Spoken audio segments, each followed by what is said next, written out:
आवश्यकता है या राइट नहीं होता है। अब देखिए इसके बाद नेक्स्ट है आपका टॉपिक कमर्शियल बैंक।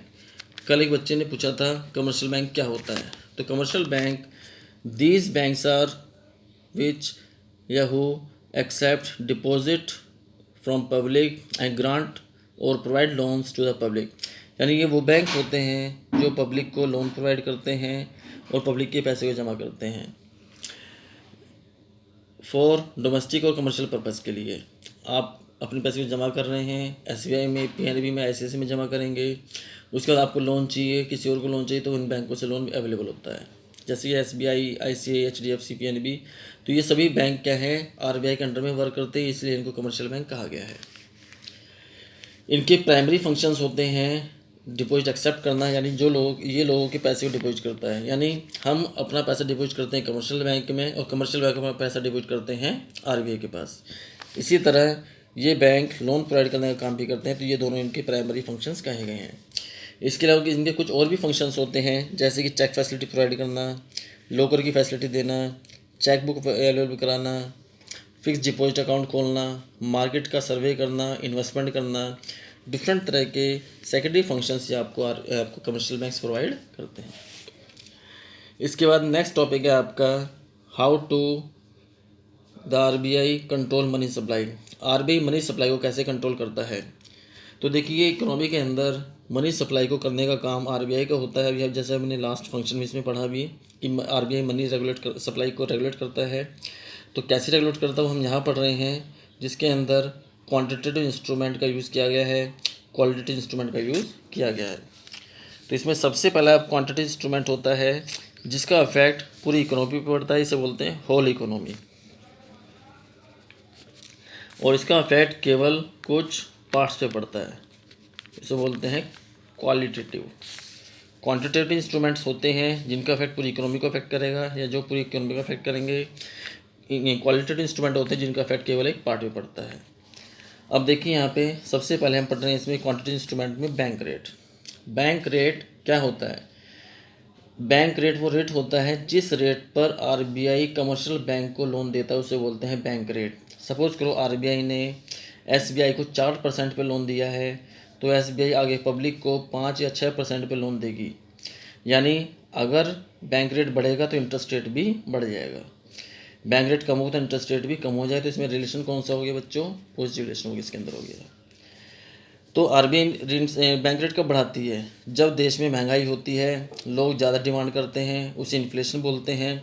उस इन्फ्लेशन की कंडीशन को कंट्रोल करने के लिए RBI बैंक रेट बढ़ाता है। जब बैंक रेट बढ़ेगा तो इंटरेस्ट रेट भी बढ़ जाएगा। और अगर डिफ्लेशन की कंडीशन है, डिमांड कम है, लोग गुड्स कम परचेज कर रहे हैं, तो उनको मनी अवेलेबल कराने के लिए बैंक रेट डिक्रीज़ किया जाता है। बैंक रेट डिक्रीज़ करने से इंटरेस्ट रेट भी डिक्रीज़ होता है।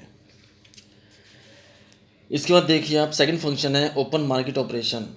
RBI इस ऑपरेशन के थ्रू अब डिफरेंट तरह की सिक्योरिटीज सेल और परचेज करता है इकोनॉमी के अंदर, जैसे कि बॉन्ड्स, NSE वगैरह। इससे क्या होता है, इकोनॉमी में मनी सप्लाई चेंज होती है। मनी सप्लाई चेंज होने के लिए यहाँ पे आपको मालूम होगा कि जब RBI सिक्योरिटी सेल करेगा तो परचेज़ करती है पब्लिक। जब पब्लिक परचेज़ करेगी तो पैसा किधर ट्रांसफ़र होगा, इकोनॉमी में RBI या गवर्नमेंट की तरफ। इससे क्या होगा, मनी सप्लाई कम हो जाएगी, लोग डिमांड कम कर देंगे। और अगर RBI सिक्योरिटीज़ परचेज़ करता है तो पैसा किधर जाएगा, पब्लिक के पास पहुंचेगा, मनी सप्लाई बढ़ जाएगी। इससे पहले जैसा मैंने पढ़ा पीछे LRR लीगल रिजर्व रिक्वायरमेंट। जो लीगल रिजर्व रिक्वायरमेंट है जनरली इसको दो पार्ट में डिवाइड किया जाता है, CRR और SLR। CRR cash reserve ratio होता है, ये वो पार्ट होता है मनी सप्लाई का जो बैंकों को RBI के पास रखना पड़ता है, उसे बोलते हैं CRR कैश रिजर्व रेशो।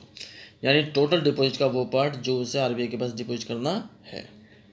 जितना ज़्यादा CRR रखना पड़ेगा उसे, उतना उस लोग वो मनी सप्लाई कम कर पाएगा, लोगों को लोन कम दे पाएगा।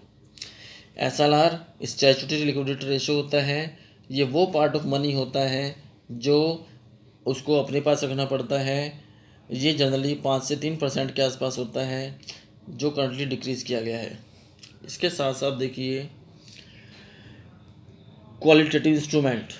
क्वालिटेटिव इंस्ट्रूमेंट्स वो इंस्ट्रूमेंट होते हैं जो कुछ पर्टिकुलर पार्ट्स को अफेक्ट करते हैं। इसमें सबसे पहले आपका मार्जिन रिक्वायरमेंट है। मार्जिन रिक्वायरमेंट का मतलब होता है लोन वैल्यू और सिक्योरिटी वैल्यू का डिफरेंस। सपोज कीजिए आपका एक घर है 10 लाख रुपए का है जिसकी वैल्यू, और आपने उस पर लोन लेना है, तो आपको लोन 10 लाख का नहीं मिलेगा, उससे कम का मिलेगा। तो जितना अमाउंट डिक्रीज होकर मिलेगा वो आपके लिए क्या कहलाएगा, मार्जिन रिक्वायरमेंट कहलाएगा। बैंक कभी भी पूरी प्रॉपर्टी वैल्यू पे लोन नहीं देता, अमाउंट डिक्रीज होकर लोन मिलता है, ताकि लोन ना मिलने की रिपे करने की कंडीशन में आपका जो लोन है वो उस प्रॉपर्टी को सेल करके आपके अमाउंट को कलेक्ट कर सकें, अगर आप लोन नहीं पे कर रहे हैं तब। अब देखिए इसके बाद सेकंड होता है मोरल सुएशन। ये प्रेशर होता है आरबीआई का, एसबीआई, पीएनबी या बाकी और बैंकों के ऊपर, ताकि वो मनी सप्लाई या लोन फैसिलिटी को इंक्रीज या डिक्रीज करे अकॉर्डिंग टू सिचुएशन। जैसे आज की कंडीशन है इकोनॉमी में, कमर्शियल बैंक लोगों को लोन ज़्यादा दे रहे हैं ताकि इकोनॉमी को सर्कुलेट किया जाए, मनी सप्लाई को बढ़ाया जाए। इसके बाद थर्ड एंड लास्ट है सिलेक्टिव क्रेडिट कंट्रोल। ये एक तरह का पॉलिसी होती है जिसमें डायरेक्शन दिया जाता है कमर्शियल बैंक को फॉर ए पर्टिकुलर सेक्टर के लिए लोन प्रोवाइड करने का, ताकि पर्टिकुलर सेक्टर में लोन दिया जाए या ना दिया जाए। सपोज़ करो अगर गवर्नमेंट को एग्रीकल्चर सेक्टर को प्रमोट करना है तो एग्रीकल्चर सेक्टर के लिए लोन की लिमिट बढ़ाई जाएंगी, इंटरेस्ट रेट कम किए जाएंगे। इसी तरह इंडस्ट्रियल सेक्टर को प्रमोट करना है तो इंडस्ट्रियल सेक्टर के लिए लोन्स की लिमिट बढ़ाई जाएंगे, इंटरेस्ट रेट कम किए जाएंगे। ये सभी तरीके होते हैं इकोनॉमी मनी सप्लाई को इंक्रीज और डिक्रीज करने के। तो इस तरह से आरबीआई पूरे देश में मनी सप्लाई को कंट्रोल करता है और देश के अंदर एक रेगुलेटरी के रूप में वर्क करता है। तो जैसे कि आप देख रहे हैं, अगर फिर भी आपको कोई प्रॉब्लम आती है तो आप कमेंट कर सकते हैं और पूछ सकते हैं कोई, अगर आपको प्रॉब्लम अवेलेबल है तो जैसे कि आप जानते हैं, आपको अगर वीडियो समझ में आई है अच्छे से, आपको अच्छी लगी है, तो और मोटिवेट करने के लिए हमें ज़्यादा से ज़्यादा वीडियो शेयर कीजिए, अपने दोस्तों से शेयर कीजिए, ताकि उन्हें वीडियो अच्छी लगे और वो भी आगे शेयर कर सकें और इसका बेनिफिट ले सकें।